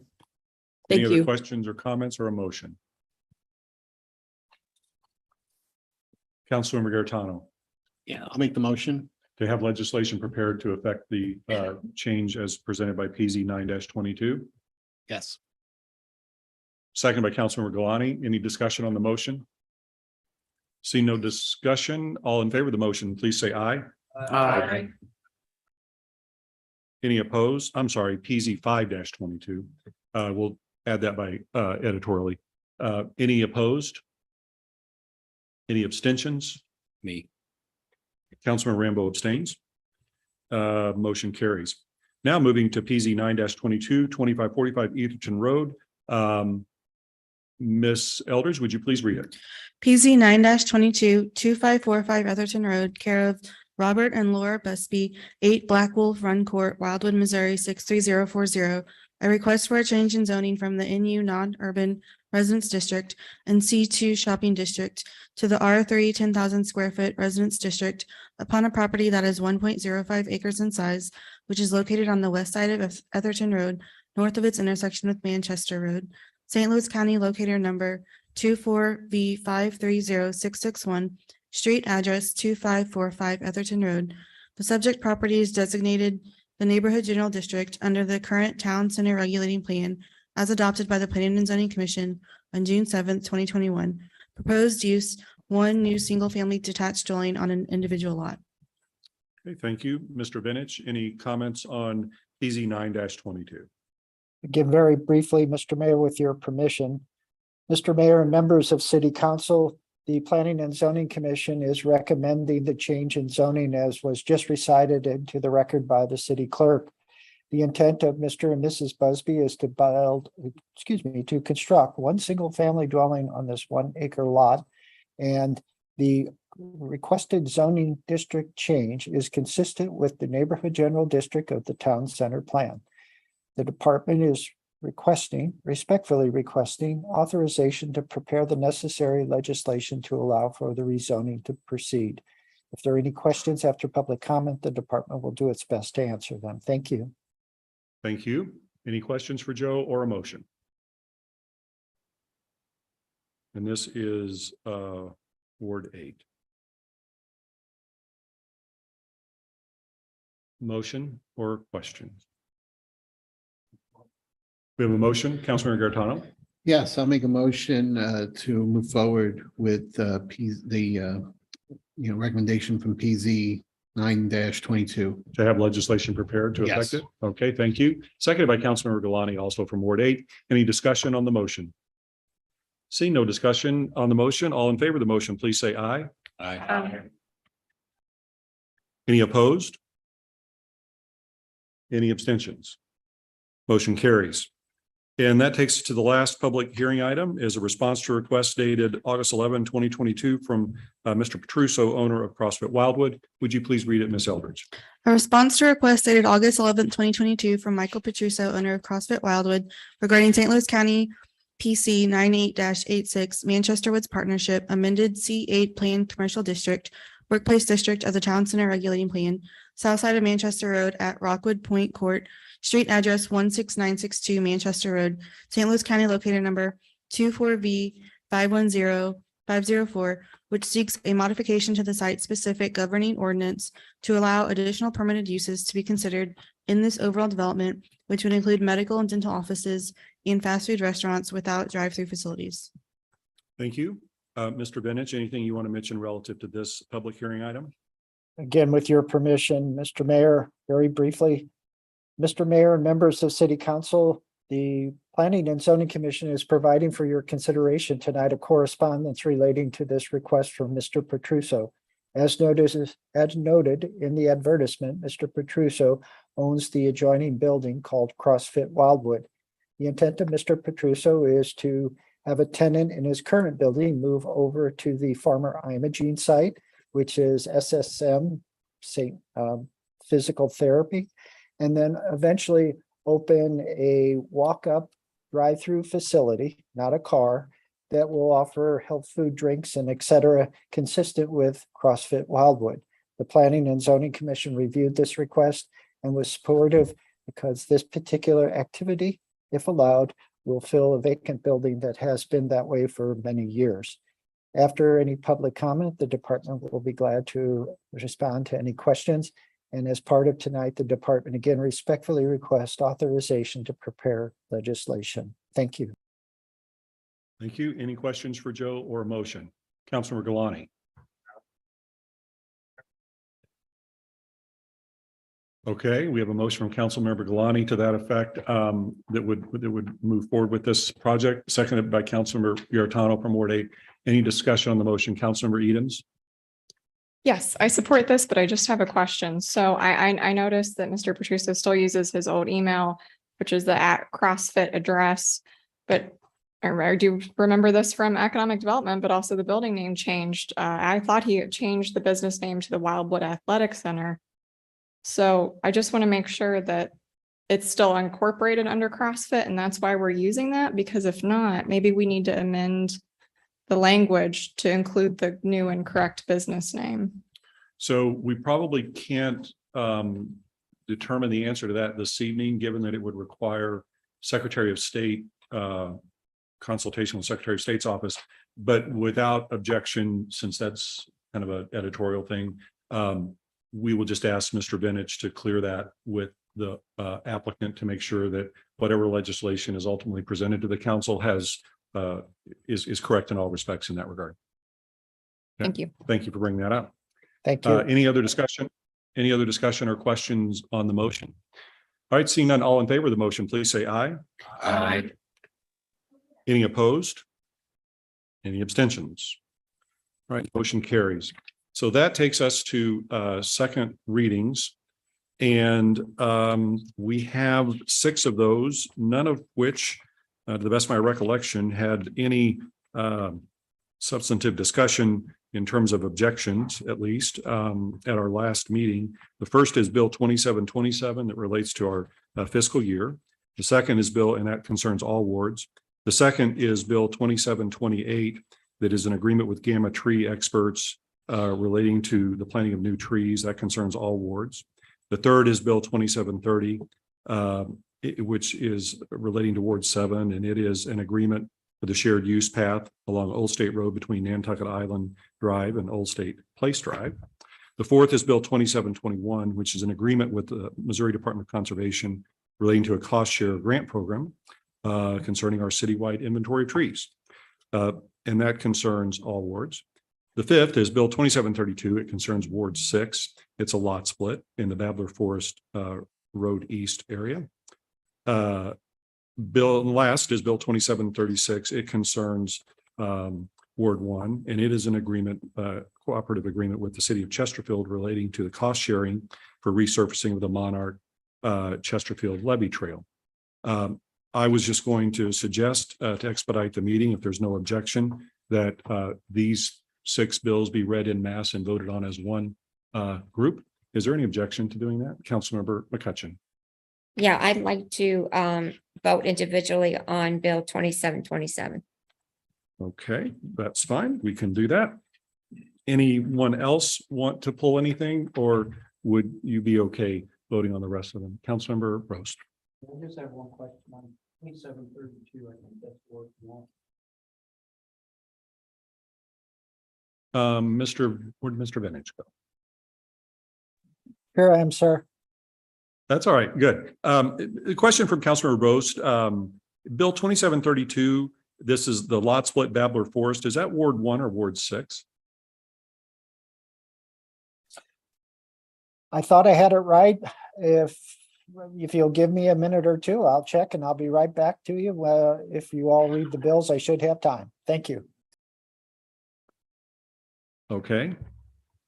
Is that okay, Councilmember Roast? We'll get that answered. And also, just for minor things like that, I want to mention that there was a $25 or $30 change in the cost of the bill. Let's see, which one was that?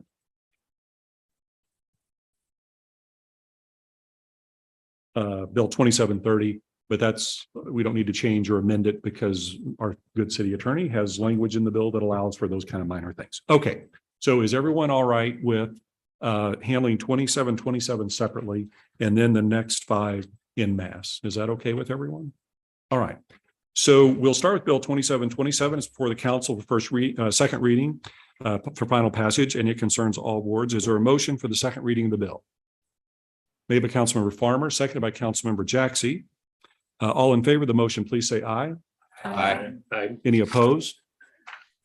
Any abstentions? Ms. Eldridge, please read Bill 2727. Bill 2727, an ordinance of the city of Wildwood, Missouri, revising the budget for the city of Wildwood, Missouri for the fiscal year commencing on January 1, 2022 and ending on December 31, 2022, second reading. Thank you. Mr. Cross, do you have anything further you want to mention relative to this? Thank you, Mr. Mayor. No, we discussed the major issues which caused the adjustment that is necessary for this current fiscal year. But I'm happy to answer any questions. Okay. Any questions or comments? All right, seeing none, Ms. Eldridge, please call the roll for final passage of Bill 2727. Councilmember Clark, Yes. Councilmember Bartoni, Yes. Councilmember Nian, Yes. Councilmember Farmer, Yes. Councilmember McCutcheon, No. Councilmember Rambo, Yes. Councilmember Flasher, Yes. Councilmember Garitano, Yes. Councilmember Rose, Yes. Councilmember Edens, Yes. Councilmember Ottenberg, Yes. Councilmember Dodwell, Yes. Councilmember Bertolino, Yes. Councilmember Jaxi, Yes. Councilmember Hopper, Yes. Councilmember Galani. Yes. Okay, the bill has passed and will be in effect once signed. That takes us to the next 5. Mr. Bennett, do you have a question or answer rather concerning the Babbler Forest Road Bill 2732? Is that Ward 6 or Ward 1? I believe, sir, it is Ward 6. It's on Austin Fort Road near Franklin County line, and it appears to be in the southern half of the city. Thank you. Okay, thank you. All right, thanks for the question, Councilmember Brost. All right, so bills 2728, 2730, 2731, 2732, and 2736 before the council for final passage. They concern all wards, Ward 7, all wards, Ward 6, and Ward 1 respectively. Is there a motion for the second reading of the bills? Made by Councilmember Farmer, seconded by Councilmember Flasher. All in favor of the motion for second reading of the bills, please say aye. Aye. Any opposed? Any abstentions? Ms. Eldridge, please read bills 2728, 2730, 2731, 2732, and 2736. Bill number 2728, an ordinance of the city of Wildwood, Missouri, authorizing the mayor to negotiate and execute a city contractor agreement with Gamma Tree Service LLC, doing business as Gamma Tree Experts for the planting of new trees within the public rights of way of the city of Wildwood, second reading. Bill number 2730, an ordinance of the city of Wildwood, Missouri, authorizing the mayor to negotiate and execute a city consultant agreement with Intuition and Logic Incorporated, for professional services to complete the design of a new shared use path along Old State Road between Nantucket Island Drive and Old State Place Drive within the city of Wildwood, second reading.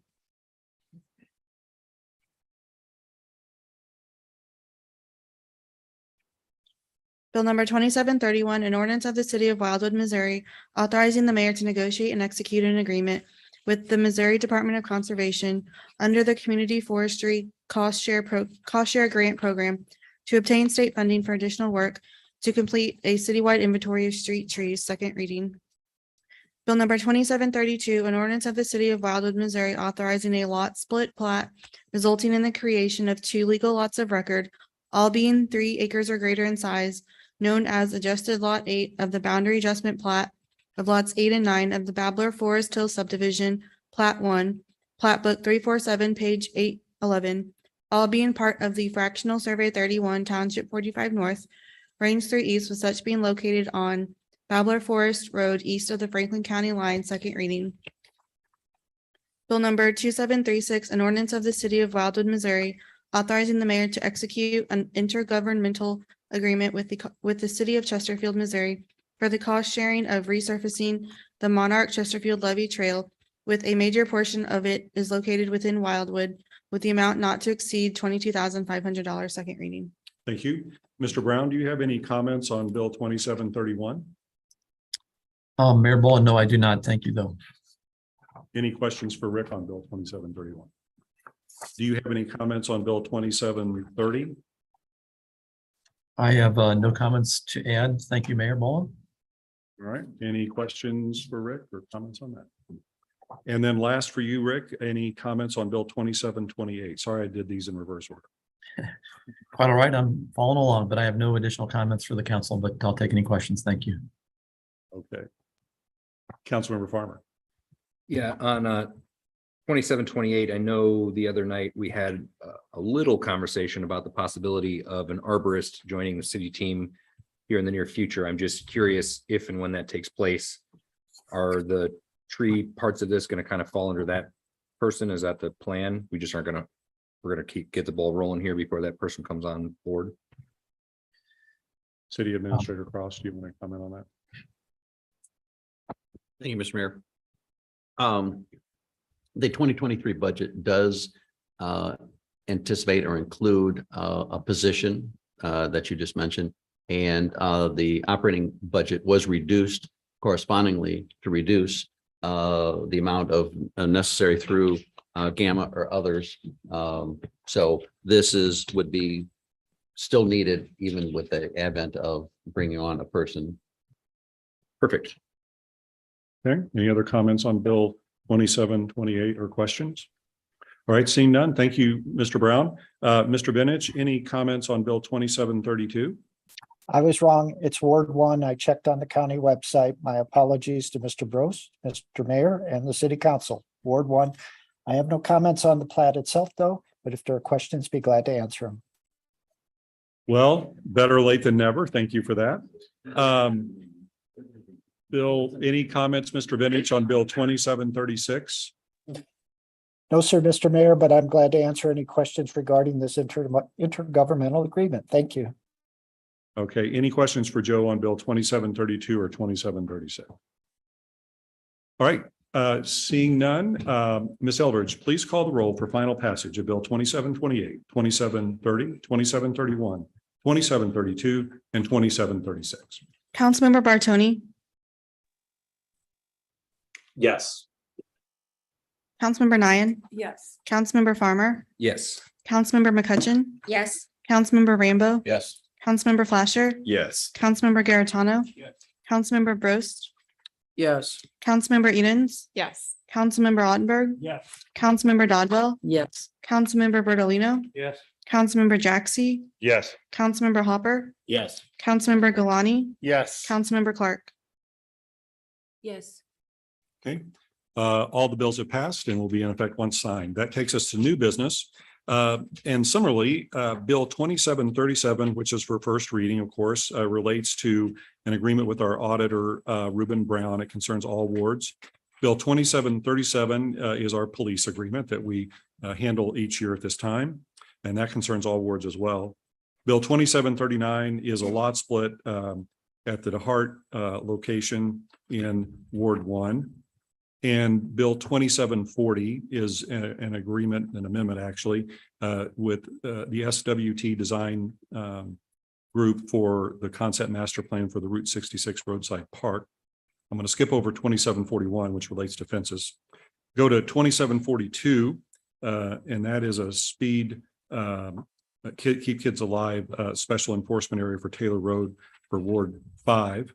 And my question, as I had previously, is whether there would be any objection to the first reading in mass of bills 2737 relating to audit, 2738 relating to the police, the lot split, bill 2739, the amended agreement with SWT design for the roadside park, 2740, and finally, bill 2742 relating to the Kids Keep Alive program.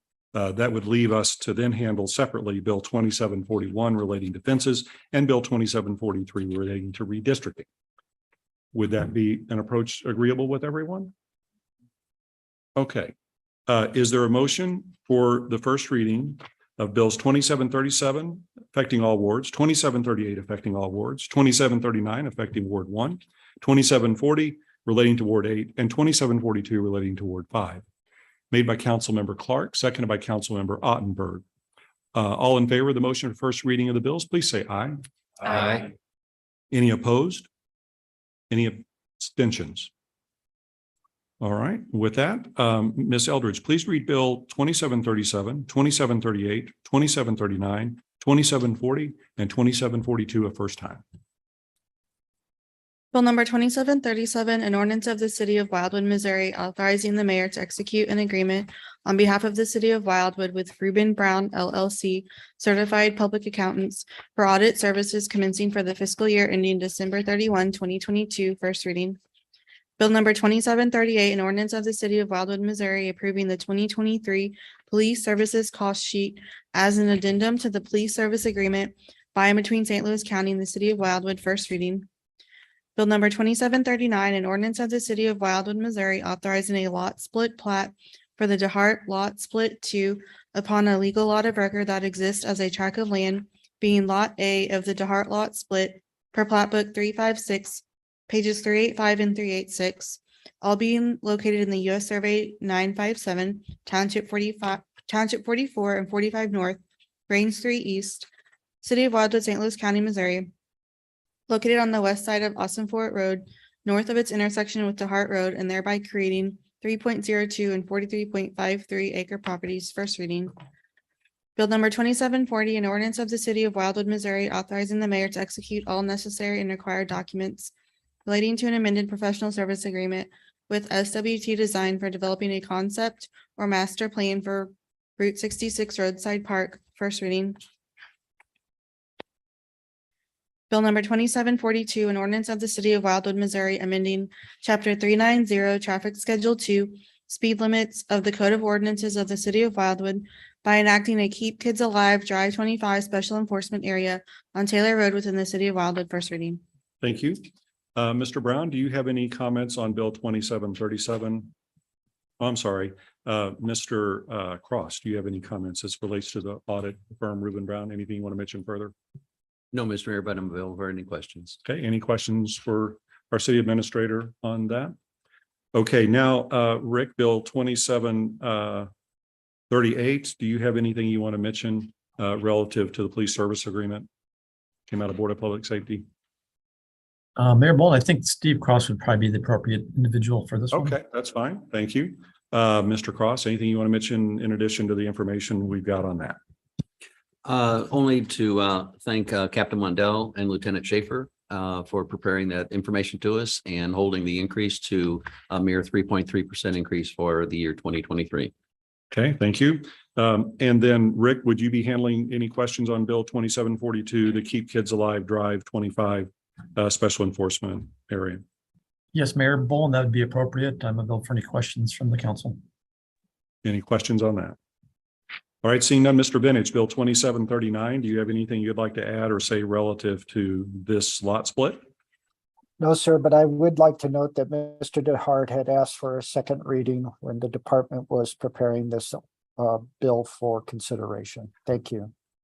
I was just going to ask if you wanted that. And so are you saying there's no objection to doing that by the department? No, sir, the department offers no objection. Thank you. Okay. Any questions for Joe on Bill 2739, the lot split? All right, seeing none, Bill 2740. Joe, do you have any comments or questions on that? No, sir, I'll be available for any comments or questions from city council, though. Thank you. Okay, any questions for Joe on Bill 2740? Councilmember Dodwell? This is just a textual thing, but towards the end of this where it says with SWT design for development or for developing a concept or a master plan.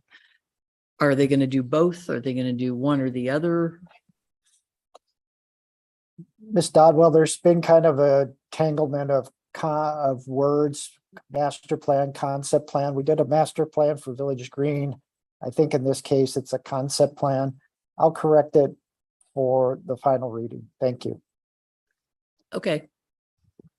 Okay, thank you, Councilor Dodwell. Any other questions for Joe?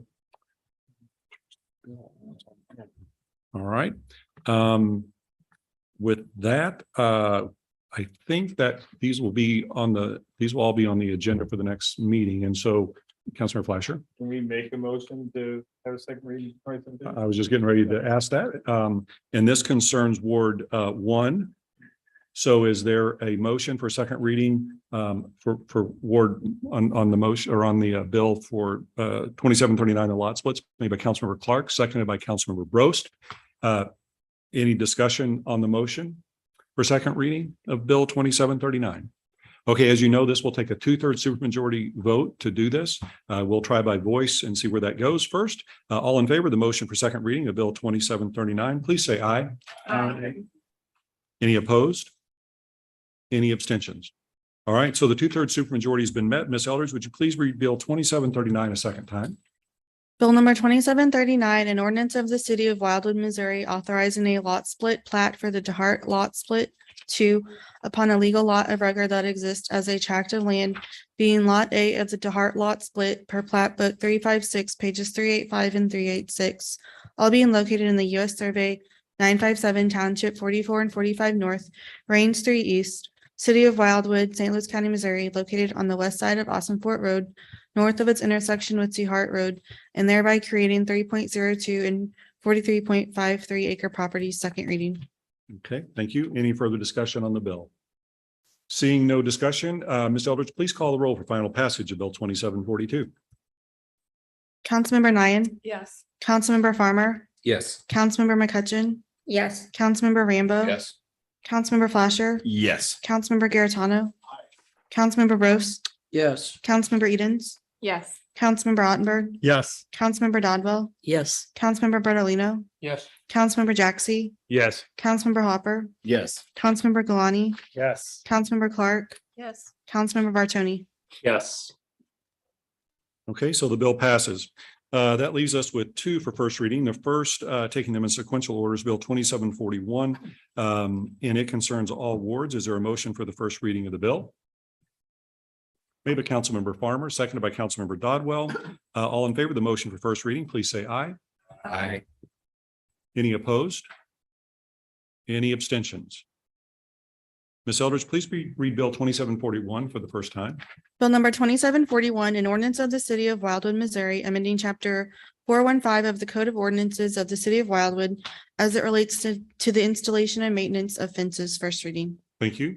Mr. Bennett, do you have anything you want to add or mention relative to this bill? Again, Mr. Mayor, with your permission and very briefly, Mr. Mayor, members of City Council, this matter was at public hearing at the last City Council meeting.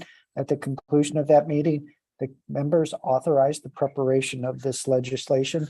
I would note that this particular item went through Planning and Parks Committee as well as the Planning and Zoning Commission. And in all instances, those bodies believe that an appropriate balance was created between the aesthetics impacts of fences in more highly dense areas, as well as protecting the rural areas from intrusions.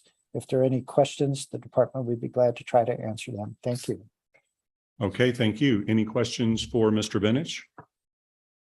All right, Councilmember Clark, So I have one question. Is the 6 feet, you have your microphone on. Yeah, Okay, go ahead. the 6 feet requirement or less, is that a total, what if it's like a wall that fence is put on? If we needed a retaining wall and then the fence goes on top of it, does that include the retaining wall height also? No, ma'am. If a fence is set on top of a retaining wall, it's the total height of the structure because we interpret them to be integral to each other. So that would that particular instance would require the wall and fence to be not in the setback area, but outside the setback areas. Thank you. Okay, any other questions? Councilmember Dodwell? If you have a fencing that's already in place that is not located 10 feet from the pavement, is that grandfathered in as it sits? Yes, ma'am. Okay, thank you. Thank you. Any other questions? All right, I'm glad to see this at this point. This will be a great move for the city and I think keep us from having lots of disputes. So, all right, that'll be on the agenda for the next council meeting. And last for first readings is Bill 2743 relating to redistricting. Is there a motion for the first reading of the bill? Made by Councilmember Flasher, second by Councilmember Ottenberg. All in favor of the motion for first reading of Bill 2743, please say aye. Aye. Any opposed? Any abstentions? Ms. Eldridge, please read Bill 2743 for the first time. Bill number 2743, an ordinance of the city of Wildwood, Missouri, adopting the plan for the redistricting of wards in the city of Wildwood based on the 2020 decennial census of the United States pursuant to section 7.5 of the city charter, first reading. Thank you. I want to just thank, and I think Steve, you were the liaison for this group, or you're not.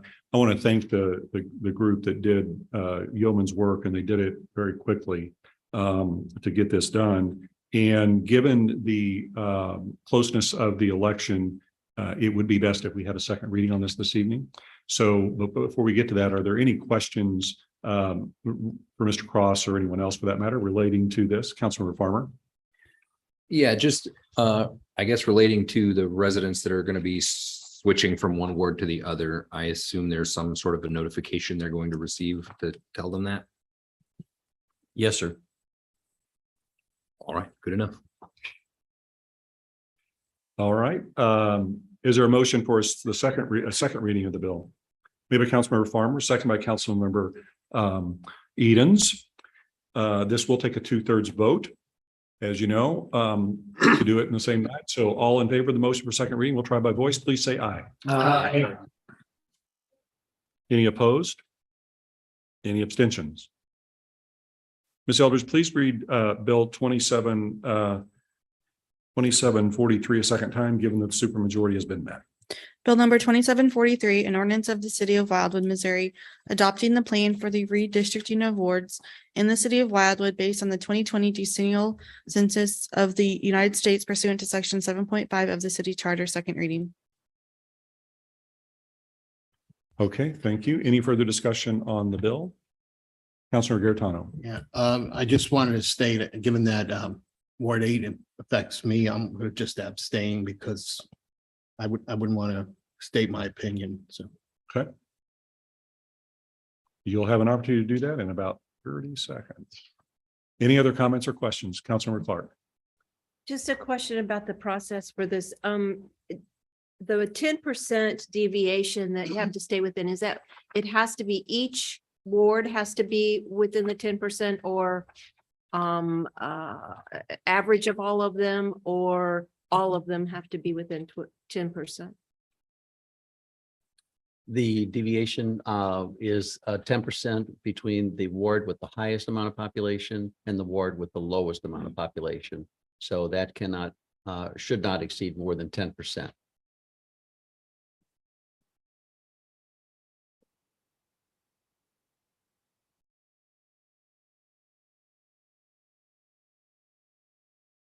Okay, for each of the wards, when you calculate for each of the wards. Not, I'm asking if you have to keep within the 10% you calculate it for each ward, or if you take the whole thing as an average and calculate. You take the ward with the highest population, take the ward with the lowest population, take the difference between those two, divided by the ward with the lowest population. That number cannot exceed 10% or should not exceed 10% without potentially a legal challenge. All right, any other, Councilman Rambo? Yeah, this is a minor question, but I didn't want to second guess the committee that did all this because there were several eyes looking at it, but there's an area that moves from Ward 6 to Ward 1 and it cleans up the boundary. I have no problem with it, but there was a statement that there was zero population associated with that change. And it's in an area that, as far as I can tell, has a pretty dense layout of streets with one subdivision. So there are a number of folks that are moving, and I'm wondering if you could somehow edit that or clean it up before the final passage, because No, it's here for final passage tonight. okay. So is that a meaningful error? Do you recall that? Okay, do you want to give an explanation for that, Mr. Cross? The area that we're speaking about is an area that is comprised primarily of a park in Rockwoods Reservation that's located in Ward 1. And so the census that took place and the census blocks indicates that there is no population within that small area that we are moving from Ward 6 to Ward 1, simply to clean up the boundary lines and make them more of a natural boundary. But the census blocks for the 2020 census shows no population. So can you see the map? Because I was hoping we'd have the map up there because it does show a neighborhood. I'm sorry? Yes. Councilmember Jackson. I'm sorry?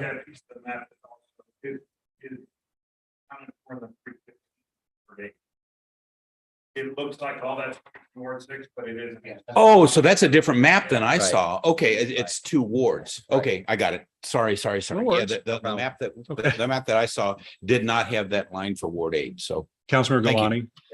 Yeah, on a lighter note, since we're giving up a bunch of our people to Ward 1, can we get some of what their land that's less populated?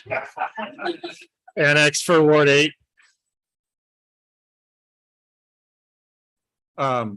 You're free to make them. We'd like a Ward 8 park in Ward 1. Go ahead, Councilmember. I was gonna say that, yeah, we don't even have a playground in Ward 8. We have the school, but now we lose that too to Ward 7. So we're completely, Ward 8 doesn't have anything. So, we're gutted out. bars. Don't you? That's it. Okay, any other questions or comments on Bill 2743? Councilmember Farmer.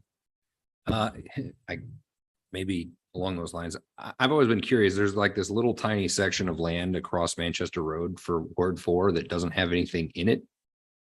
I'm just wondering why that's there and why that doesn't go over to Ward 7, which is where the rest of it is. It doesn't affect anything. I'm just kind of curious about it because it's weird. It's not answering my question, it's a general question. I mean, if this is the map, that's fine. But I mean, if we want to, whatever, we can vote on it. We're good. Okay. I wouldn't be giving up land if I were you. Okay. We would like some also from Ward 8. I mean, it's on the sale block. We might as well. Okay, seeing no further discussion, Ms. Eldridge, please call the roll for final passage of Bill 2743.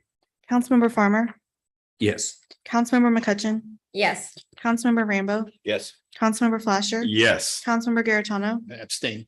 Councilmember Bros, Yes. Councilmember Edens, Yes. Councilmember Ottenberg, Yes. Councilmember Dodville, Yes. Councilmember Bernalino, Yes. Councilmember Jaxi, Yes. Councilmember Hopper, Yes. Councilmember Galani, Abstain. Councilmember Clark, Yes. Councilmember Bartoni, Yes. Councilmember Nyan. Yes. All right, the bill passes and will be in effect once signed. That takes us to the consent agenda. We have a few things on there. First are the minutes from the last council meeting. Second, approval of expenditures. Third, we have 4 resolutions. 2022-24 relates to an agreement with the Davy Tree Resource Group for tree inventory of our street trees. 2022-25 relates to a shaded swing set for Anniversary Park. 2022-26 relates to the sum of 900,000 for the community's match as the project sponsor and applicant to the Land and Water Conservation Fund for the development of our Village Green project. And last, 2022-27 relates to amending, as the council previously decided, doing that officially. This would be that, amending the composition of the Watershed Erosion Task Force, otherwise known as WETF. I put these resolutions on the consent agenda under the assumption, based on my familiarity with all of you, that they would not have any objection. If that changes, we can take them off. Councilmember McCutcheon. I was not attending, I didn't attend the last session, so I just think. But when you have to, Abstain from which one? I'm sorry.